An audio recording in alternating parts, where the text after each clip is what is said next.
It started with a sandwich. Not even a special one. Just a plain turkey on sourdough, no mayo. I was in a rush, running late from my dentist appointment, and I needed something to eat before heading back to the office. There's this little deli near my workplace, Benny's Bites. Nothing fancy, but the guy behind the counter, Benny, has a memory like a steel trap. Knows your order after 2 visits. Problem is, I'd only been there once before, and he still thought he knew me. As I walked in, he gave me a thumbs up and shouted, "The usual?" I panicked. I nodded. I have no idea why I nodded. 2 minutes later, he handed me a meatball sub with extra onions and ghost pepper sauce. I didn't want to be rude. The line was growing behind me, and Benny looked so proud of himself. So I paid, smiled, and left. That was mistake number 1. Mistake number 2? Eating it at my desk, directly across from my boss, Linda, who has the nose of a bloodhound and zero tolerance for strong smells. "You trying to kill me, Dan?" she asked, waving her hand like she was fighting off mustard gas. "What is that smell?" "It's just a sandwich," I croaked, mid-bite, tears running down my face from the pepper sauce. 10 minutes later, HR called me in. Not joking. Apparently, Linda claimed I intentionally created a hostile work environment through aggressive sandwich choices. It would have ended there, maybe, with a warning. But as I left the HR office, I ran into Benny inside the building, holding a catering tray. Apparently, he'd landed a corporate lunch gig and was setting up in our break room. "Oh hey," he said. "I told them you love the meatball special." Linda passed us at that exact moment. That was the moment things spiraled. I wish I were making this up. 10 years at the company, and my downfall was a rogue meatball sub. HR didn't even let me pack my desk. A woman named Trina escorted me out like I was a criminal. "Policy's policy," she said, avoiding eye contact. And technically, ghost pepper sauce qualifies as a biohazard in enclosed spaces. I stood on the curb with my office plan in one hand and my lunch in the other. I hadn't even finished the sandwich. The onions were still trying to fight their way out of my sinuses. I considered throwing it away, but figured I'd at least get some calories out of the disaster. So I sat down on a bench outside and took another bite. That's when a guy with a camera strolled up. "You mind if I film you eating that?" he asked. I blinked. "What?" "I run a food reaction channel on TikTok. You look like you've been through something. That sub looks like it's got a story." I was too emotionally numb to argue. He filmed a 20-second clip of me sweating, sniffling, and giving a thumbs up with sauce all over my chin. He uploaded it on the spot. I forgot about it completely, until 3 days later, when my cousin called me and screamed, "Why are you a meme?" Turns out, the video hit 3 million views overnight. My face, contorted in ghost pepper agony, had become the symbol of instant regret. People started remixing it. One had me edited into the Titanic sinking. Another had me in a courtroom sobbing with meatballs falling from the ceiling. By the end of the week, someone had made a t-shirt with my face on it and the phrase, "The sauce was worth it." I should have been humiliated. But instead, I was slightly impressed. And then Benny called. "I saw the video," he said. "Dan, buddy, we gotta talk merch. You're blowing up. This is good for business." I couldn't believe it. One meatball sandwich had gotten me fired, made me internet famous, and now Benny wanted to cut me in on a deal? And I was broke, unemployed, and trending. So of course I said, "What's your cut?" Benny showed up at my apartment the next day wearing a t-shirt with my meme face on it and holding a cardboard box like it was treasure. "Dan," he said, grinning like a game show host, "we're sitting on a gold mine." I opened the box. Inside, 30 shirts, 5 trucker hats, and, I kid you not, meatball-scented candles. The candles were my wife's idea, Benny added. She says the world needs to feel the regret in 3D. I was jobless, semi-famous, and smelling like sautéed disaster. So naturally, I agreed to become the reluctant face of Benny's brand. We made a deal. I'd be the face, he'd handle production, and we'd split the profits 60-40, in his favor, of course. Sandwich royalties, he called it. The next 2 weeks were a blur of chaotic success. We launched a site, www.saucewasworthit.com, a phrase that somehow became my battle cry. Orders poured in. Influencers started unboxing the candles. One guy proposed to his girlfriend using our hat. She said yes. Why? I even got invited to a daytime talk show. The host introduced me as the man who went viral for sweating through his career and came out medium rare. But not everyone was thrilled. Linda, my ex-boss, saw the video and filed a defamation complaint. Said I was monetizing a hostile incident at her expense. I laughed. Until a court summons arrived at my door. Benny was thrilled. Free publicity. You go viral in a courtroom. We'll release a guilty of flavor hoodie. I, on the other hand, was not thrilled. I needed a lawyer. Fast. Which brings us to my cousin Kevin. Law school dropout, part-time magician, full-time chaos magnet. I asked if he could represent me. Legally? No, he said. But dramatically? Absolutely. I didn't have better options. And so, I walked into my first legal hearing flanked by Kevin, wearing a cape, and Benny, holding a bag of meatball subs for emotional support. Somewhere deep down, I had a feeling. This was about to get so much worse. The courtroom smelled like cleaning spray and despair. I was seated at the defendant's table next to Kevin, who insisted on bringing a briefcase that turned out to contain only a rubber chicken and a half-eaten Cheeto. Strategy snack, he whispered. Across the room sat Linda, arms crossed, radiating corporate fury. Her lawyer looked like he hadn't blinked since the Clinton administration. The judge walked in, peered over her glasses, and said, "Let's make this quick. I have Pilates at 4. Kevin stood dramatically. "Your Honor," he said, voice booming, "we intend to prove that my client is not guilty of defamation, but in fact a victim of sandwich sabotage, wrongful termination, and viral exploitation. He's a man who merely digested injustice." I sank into my seat. Linda's lawyer, unfazed, presented a PowerPoint titled, "A Timeline of Intentional Sandwich Hostility." It included freeze frames of me mid-bite, sweating like I'd run a marathon inside a volcano. The jury, yes, there was a jury, 6 people who looked like they'd all rather be anywhere else, giggled. "Objection," Kevin shouted, for no real reason. That was a performance piece. Linda's team countered with security footage, HR emails, and a testimony from the janitor who claimed he feared for his mob's safety that day. It wasn't looking good. Then Benny took the stand. "Did Dan ever request the meatball sub?" the opposing lawyer asked. "No," Benny said. But he nodded. A man's nod is a sacred contract in sandwich law. Kevin, clearly thrilled, cross-examined him like this was law and order, Deli Crimes Unit. "Would you say the meatball sub was deliciously dangerous?" Benny nodded solemnly. "It had a warning label for a reason." Then came the twist. One of the jurors, juror number 4, a woman in a floral dress, raised her hand. "Sorry, is this the guy from the candle?" she asked, pointing at me. Everyone turned. "Because," she continued, "I have that candle. It makes my cat sneeze, but my husband loves it." That was the moment everything changed. Kevin stood. "Ladies and gentlemen, I rest my case." The judge sighed. "We'll break for lunch and reconvene. And someone, please air out this courtroom." I looked at Benny. He winked and mouthed, "Guilty of greatness."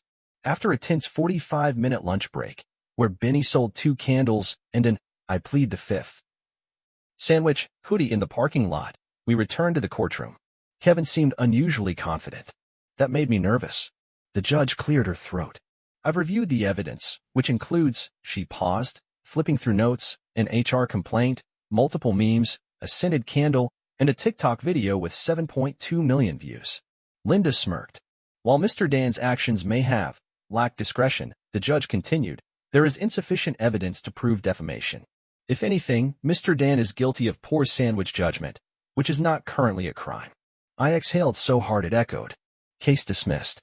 Benny fist-pumped. Kevin bowed. Linda stormed out, muttering something about moving to a Mayo-only office. Outside the courthouse, local reporters waited. Apparently, someone on the jury had leaked the story, and the public ate it up like a foot-long combo. A reporter shoved a mic at me. "Dan, how does it feel to be cleared of all charges and dubbed the flavor martyr by TikTok?" Saucy," I said, instantly regretting it. Overnight, I became more than a meme. I became a brand. We launched a new product line. The Verdict Wrap, a chicken Caesar wrap with no regrets dressing. Innocent until proven toasted, a grilled panini with spicy aioli. And of course, the Flavor Martyr candle, which sold out in 4 hours. But success brought new chaos. My landlord saw my face on a billboard and raised my rent. A distant aunt tried to sue me for emotional damage because the candle reminded her of her ex. And some guy on Instagram claimed he was the real man in the video, posting side-by-side photos like it was some identity theft thriller. Kevin suggested I hire a PR firm. Benny disagreed. "You don't fix a fire with a hose," he said. "You feed it gasoline and turn it into a barbecue." That's when we got the invite. A reality TV producer reached out, said they were filming a new show, Snack to the Future. Real people, real stories, all inspired by food. And they wanted me as the season 1 finale. I didn't know what to say. It felt ridiculous. I was just a guy who once nodded at the wrong sandwich. But also, I kinda wanted to say yes. A week later, I found myself in a studio kitchen, standing beneath a giant neon sign that read, "Snack to the future, one bite can change your life." I looked ridiculous. The wardrobe team had put me in a leather apron and a custom embroidered chef's hat that read, "Meatball Messiah." Kevin had taken the opportunity to become my manager and wore a Bluetooth headset with no actual Bluetooth connection. Benny? He was in heaven. This is how Guy Fieri started. He whispered, stuffing a trial meatball into his mouth like it was communion. The show's concept was simple. Each episode, a guest would recreate the food that changed everything. For me, that meant assembling a meatball sub live while narrating my entire descent into flavor-infused fame. I stood on set, the camera's red light glowing, a sub roll in my trembling hand. "Tell us what happened, Dan," the host said, beaming. Well, I began. It started with a lie. I nodded to a sandwich I didn't want. That nod ruined my job, my dignity, and briefly my sinuses. The live audience chuckled. But, I continued. It gave me a weird kind of rebirth. I became the meatball guy. Cheers. Applause. Someone in the back yelled, "Sauce King." Then, mid-monologue, disaster struck. The heat from the studio lights melted one of Benny's prototype candles placed for ambience. The scent, ghost pepper and regret, wafted through the air like an emotional flashbang. Suddenly, the host started coughing. A camera guy fell to his knees. A stage assistant screamed, "My eyes!" It was happening again. A full-blown meatball incident, but this time, broadcast live to over 400,000 viewers. I panicked and tried to fan the sin away with a ciabatta roll. It only made things worse. The host collapsed dramatically onto a pile of sandwich buns, whispering, "Tell my wife, she can keep the toaster." The director screamed, "Cut," as stagehands ran in with fans and Febreze. Kevin stood calmly in the chaos, arms crossed. "I think," he said, "we just filmed the season 2 trailer." And somehow, just somehow, that episode became the most watched in the show's history. But now there were questions. Was it staged? Was the sandwich cursed? Was I an actor all along? I was becoming more than a meme. I was becoming a conspiracy theory. And my inbox was about to prove it. The morning after the episode aired, my phone exploded. Notifications, DMs, emails, even a voicemail from a guy whispering, "The sauce speaks. You must listen." I rubbed my eyes and checked my inbox. Subject, "You are the chosen one." From Reverend Toblerone, founder of the Order of Eternal Flavor. At first, I assumed it was spam. Then I clicked the link. A real website popped up, a surprisingly well-designed one. There was a golden sandwich on a velvet altar, a button labeled "Dip into Destiny." They'd written a manifesto, a legit document, describing how my meatball moment symbolized the awakening of modern flavor consciousness. Apparently, the ghost pepper episode had been interpreted as a spiritual cleansing by a growing group of food-obsessed free spirits. They called themselves the Crumbandments and followed 10 sacred sandwich-based rules. Rule number 7. Thou shalt not microwave the sacred hoagie.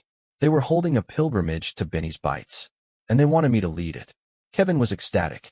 "This is your legacy. Flavor, faith, fortune. You'll be like the Tony Robbins of toasted rolls." Benny was more practical. "If they're buying merch, I'll let him worship in the walk-in freezer." I was concerned, but I showed up anyway. The crowd outside Benny's was huge. Dozens of people in robes made from tablecloths, chanting in unison, "The sauce, the sauce. It burns, but it heals." Someone handed me a scepter. It was just a baguette wrapped in gold foil. A woman pressed a meatball into my palm and whispered, "Bless you." I tried to explain it was just a lunch gone wrong, but it was too late. I had become the sandwich messiah. Again, that night, a reporter asked if I was forming a flavor-based faith movement. "I don't know," I said. I just nodded once, and now I'm in charge of 500 people wearing toast. Then my phone buzzed. New message from Ashley, neutral face, broken heart. Yeah, that Ashley. My ex. I hadn't heard from her since the "You Chose Mustard Over Me" breakup of 2018. Her message? "Saw you on TV. Still dramatic. Still allergic to onions." I stared at it. The ghost of past sandwiches returning to haunt me. I had no idea why she was reaching out, or what she was about to ask, but I had a hunch. Things were about to get emotional. And ridiculous. I stared at Ashley's message for a full 5 minutes. Still allergic to onions? The nerve. As if I hadn't almost died for a sandwich already. I typed back. Only if betrayal counts as an allergen. She responded within seconds. You free for coffee? Or a sandwich? Benny, reading over my shoulder as usual, let out a low whistle. Oof. That's either a trap or a sequel. Kevin chimed in from across the room, now fully committed to his life coach persona. Revisit the past, Dan, or you'll never understand the full emotional flavor profile of your existence. I agreed to meet her. Curiosity? Nostalgia? Emotional indigestion? I wasn't sure. But 2 p.m. the next day, I found myself at a quiet cafe, fidgeting with a napkin while Ashley walked in wearing sunglasses and the same sarcastic smirk that had once made me fall for her during a debate over potato chips. She sat down, took one look at me, and said, "So you're famous now. For crying over a sub. Proud of you, really." I didn't cry. I lied. We talked. Weirdly easily. She'd seen all the memes.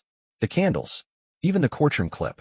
Honestly, she admitted, it was funnier than anything we ever did together. I laughed. Then she leaned in. So, I have a pitch. There it was. I should have known. She pulled out a folder like a Bond villain. Inside, a business plan titled Flame and Crumb, a sandwich-inspired dating app. You match based on your emotional sandwich preferences, she explained. Regret meatballs. Commitment cheese. Emotional unavailability? That's a wrap. I blinked. You're pitching me a Tinder made of carbs? Exactly. You're the face. I'm the algorithm. Kevin would have loved it. Benny would have demanded naming rights. But me? I wasn't sure whether I wanted to monetize romance with someone who once broke up with me via sandwich emoji. Still, something about it was hilarious. And honestly, kind of genius. Before I could answer, a tourist couple walked by, did a double take, and said, "Wait, are you the flavor martyr guy?" Ashley sipped her drink. You know, this time, you might actually be allergic to success. I laughed, harder than I expected to, and before we parted, she handed me a mini candle with her number written on the label. Limited edition, regret, and rosemary. Back home, Benny was mixing meatball-scented bath bombs. Kevin was sketching out a TED Talk titled, From Sandwich to Self-Actualization. And I was sitting on the floor wondering, was I actually considering turning my life into a dating app? That's when the invitation came. An all-expenses-paid trip to Italy. To compete in an international food documentary series called Sauced, Legends of the Sandwich. Oh boy, the invitation looked fake. Gold trim, wax seal, dramatic font. But nope, it was real. I'd been selected to represent the U.S. in Sauced, Legends of the Sandwich, a competitive docu-series filmed in Italy. Think Great British Bake Off, but with more deli meats and international trash talk. Benny packed my bags like a proud mother. You bring honor to this deli, he said, placing a laminated photo of our first meatball sub into my suitcase like a sacred relic. Kevin insisted on coming as my spiritual advisor/wardrobe consultant. Ashley texted, "Don't embarrass us. America has enough food scandals." We landed in Rome, where I was promptly greeted by a producer with a clipboard and an espresso shot. "Welcome, Mr. Dan. You will compete in 3 rounds. Tradition, innovation, and chaos." That last one worried me. The other contestants were no joke. There was Gustav from Sweden, who claimed to smoke his rye bread over volcanic ash. A Brazilian woman named Larissa who wept every time she sliced mortadella for the ancestors. And then there was Fabio. Fabio was Italian. He wore custom leather gloves. His focaccia was so fluffy it had its own fan club. And worst of all, he had never gone viral. "You are a meme," he sneered. "I am a craftsman." Round 1 was recreate your origin sandwich. I had to make the cursed meatball sub. Again. But this time, I leaned into it, infused the sauce with basil, caramelized the onions, and even garnished it with a single tear-shaped drop of ghost pepper oil. The judges took a bite and coughed in unison. Balanced. Painful. Remarkably emotional, one muttered. I advanced. Fabio looked furious. Round 2. Innovation. I presented the PB&J meatball slider, peanut butter, jelly, and meatballs. Horrifying? Yes. But oddly beautiful. Like a culinary fever dream. The audience applauded. Fabio made a truffle-stuffed ciabatta that played Mozart when you bit into it. It got a polite clap. Still, I advanced. And then came the final round. Chaos. The rules? No rules. 1 hour. Make anything. Impress the world. I stared at my ingredients, panicking. Fabio was already flambeing a goat cheese roulade. Larissa was airlifting in plantains via drone. Kevin whispered, "What would your sandwich soul do?" And then, inspiration struck. I grabbed the ingredients, whispered a prayer to the sauce gods, and built something so outrageous, so unpredictable. A dessert hoagie, toasted brioche, ricotta whipped with honey, chocolate-drizzled meatballs, and a single edible gold leaf. On top, I carved the phrase, "Sauce was worth it." The crowd lost their minds. The judges? Speechless. Fabio? Absolutely ruined. But just as they prepared to announce the winner, a surprise guest walked in. Linda. Yes, that Linda. Hair flawless, heels clicking, and holding something. A lawsuit. Again. I blinked. Linda. She strutted toward the judges like she was auditioning for Law and Order, Culinary Victims Unit. "I'm here to serve international litigation," she said, dramatically slapping a folder onto the judge's table. "This man has built an empire on workplace trauma and sauce." The room gasped. Fabio smirked like it was his birthday. The head judge, a stern woman named Julia with tortoiseshell glasses and a deep love of garlic, raised an eyebrow. "You flew across the ocean to sue someone over a sandwich?" "Yes," Linda replied, without a hint of irony. "And also because I heard the tiramisu here is divine." The producers were thrilled. Suddenly, the show was no longer just a food competition. It was a legal dramedy with subtitles. Cameras zoomed. Dramatic music played. Kevin updated his LinkedIn to legal consultant, seasoned. Julia turned to me. "Mr. Dan, do you deny using sandwich-based fame for personal gain?" "I mean, I absolutely did," I admitted. "But not out of malice. Out of meatballs." Kevin stood up, holding a slice of focaccia like a gavel. "Your Honor, if I may, the only thing my client is guilty of is being deliciously misunderstood." Linda scoffed. "Your Honor," he weaponized food. "I have emails." Before Julia could speak, Fabio jumped up.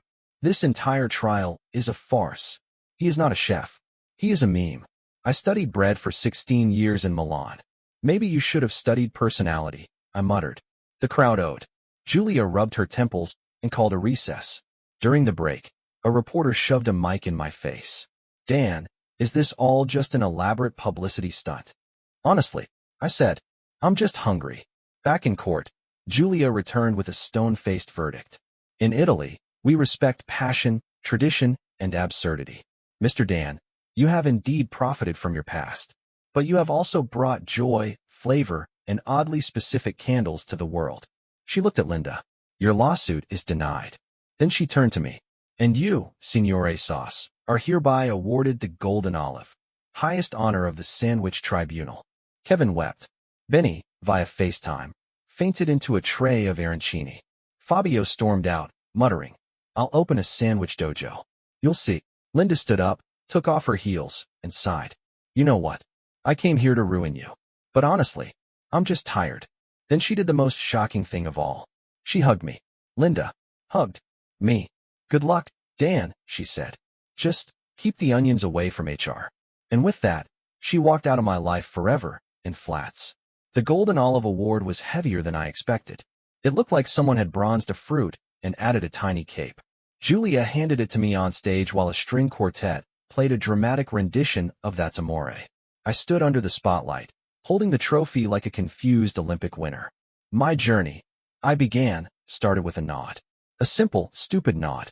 And now I stand before you, greasy, confused, and internationally celebrated. The audience erupted in applause. Someone threw a breadstick. Later that night, at the after-party, I was handed a glass of champagne by a waiter who whispered, "Thank you for everything. My cousin stopped microwaving hoagies because of you."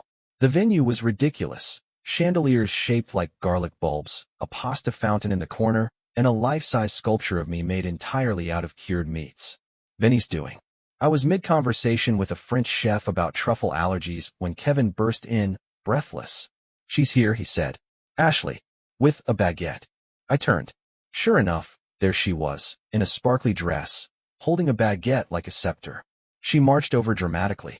"You won," she said, not smiling. "Golden olive and everything. Congrats." "Thanks," I said, confused and slightly alarmed. Then she handed me the baguette. I challenged Fabio to a duel in the parking lot. He declined.